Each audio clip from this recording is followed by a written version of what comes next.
एक छोटा सा बोर्ड रेडी की छत से लटक रहा था। इस पर मोटे मार्कर से लिखा हुआ था, घर में कोई नहीं है, मेरी बूढ़ी माँ फालिज ज़दा है, मुझे थोड़ी थोड़ी देर बाद उन्हें खाना और इतनी ही मर्तबा हाजत कराना पड़ती है। अगर आपको जल्दी है तो अपनी मर्जी से फ्रूट तोलें और पैसे कोने पर मैगजीन के गत्ते के नीचे रख दीजिए। साथ ही रेट भी लिखे हुए हैं, और अगर आपके पास पैसे ना हो तो मेरी तरफ से ले लेना, इजाजत है। वल्लाहु खैरुर राज़िकीन। इधर उधर देखा, पास पड़े तराजू में 2 किलो सेब तोले, दर्जन केले लिए, शॉपर में डाले, प्राइस लिस्ट से कीमत देखी, पैसे निकालकर रेडी के भट्टे के गत्ते वाले कोने को उठाया। वहां 100-50 10-10 के नोट पड़े थे। मैंने पैसे उसी में रखकर उसे ढक दिया। इधर उधर देखा कि शायद कोई मेरी तरफ मुतवज्जे हो, और शॉपर उठाकर वापस फ्लैट पर आ गया। इफ्तार के बाद मैं और भाई उधर गए। देखा एक बारिश आदमी, दाढ़ी आधी काली आधी सफेद, हल्के क्रीम कलर कुर्ते शलवार में रेडी को धक्का लगाकर बस जाने ही वाला था। वो हमें देखकर मुस्कुराया और बोला, साहिब फल तो खत्म हो गया। नाम पूछा तो बोला, खादिम हुसैन। फिर हम सामने ढाबे पे बैठे थे, चाय आई।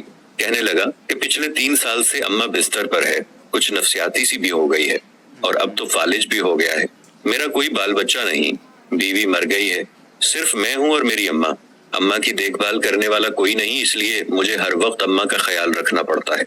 एक दिन मैंने अम्मा के पांव दबाते हुए बड़ी नरमी लजाजत से कहा, अम्मा तेरी तीमारदारी को तो बड़ा जी करता है, पर जेब में कुछ नहीं, तू मुझे कमरे से हिलने नहीं देती, कहती है तू जाता है तो जी घबराता है, तू ही बता मैं क्या करूं। अब क्या गैब से खाना उतरेगा? ना मैं बनी इसराइल का जना हूं, ना तू मूसा की माँ है, क्या करूं? ये सुनकर अम्मा ने हांफते कांपते उठने की कोशिश की। मैंने तकिया ऊंचा करके उसको बिठाया, टेक लगवाई। उन्होंने झुर्रियों वाला चेहरा उठाया, अपने कमजोर हाथों का प्याला बनाया और न जाने रब्बुल आलमीन से क्या बात की।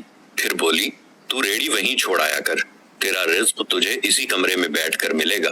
मैंने कहा, अम्मा क्या बात करती है, वहां छोड़ाऊंगा तो कोई चोर उचक्का सब कुछ ले जाएगा। आजकल कौन लिहाज करता है, बिना मालिक के कौन खरीदार आएगा। कहने लगी, तू फजर को रेडी फलों से भरकर छोड़ कर आजा, बस ज्यादा बकबक नहीं कर, शाम को खाली ले आया कर।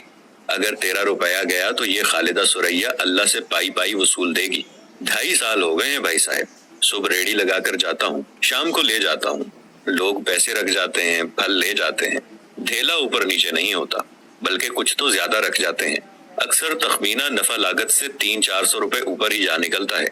कभी कोई अम्मा के लिए फूल रख जाता है, कभी कोई और चीज। परसों एक पढ़ी लिखी बच्ची पुलाव बनाकर रख गई, नोट लिख कर रख गई कि अम्मा के लिए। एक डॉक्टर का गुजर हुआ, वो अपना कार्ड छोड़ गया, पुश्त पे लिख गया कि अंकल अम्मा की तबीयत न संभले तो मुझे फोन करना, मैं घर से पिक कर लूंगा। किसी हाजी साहब का गुजर हुआ तो अजवा खजूर का पैकेट छोड़ गया। कोई जोड़ा शॉपिंग करके गुजरा तो फ्रूट लेते हुए अम्मा के लिए सूट रख गया। रोजाना ऐसा कुछ न कुछ मेरे रिज्क के साथ मौजूद होता है। ना अम्मा हिलने देती है, ना अल्लाह रुकने देता है। अम्मा तो कहती, तेरा फल बेचने के लिए अल्लाह खुद नीचे उतर आता है और बेच बाच जाता है। भाई वो सोना रब एक तो राज़िक है, ऊपर से रिटेलर भी है। अल्लाह अल्लाह। आखिर में मुझे अपने बच्चों से कहना है, अगर आप फारिग हों और अपने वालिदैन को काम करते देखें तो फौरन उठकर उनकी मदद करें और उन्हें कहें कि अम्मी जान, अब्बा जान, लाइए मैं आपकी मदद करता हूँ या मैं आपकी मदद करती हूँ। फिर देखें दुनिया और आखिरत की कामयाबियां कैसे तुम्हारे कदम चूमती हैं, इंशाअल्लाह। दोस्तों, ये एक बहुत ही मुतासिर कुन और दिल को छू लेने वाली वीडियो है। अल्लाह ताला वाकई राज़िक़ हकीकी है। उसने दुनिया अच्छे लोगों से भर रखी है।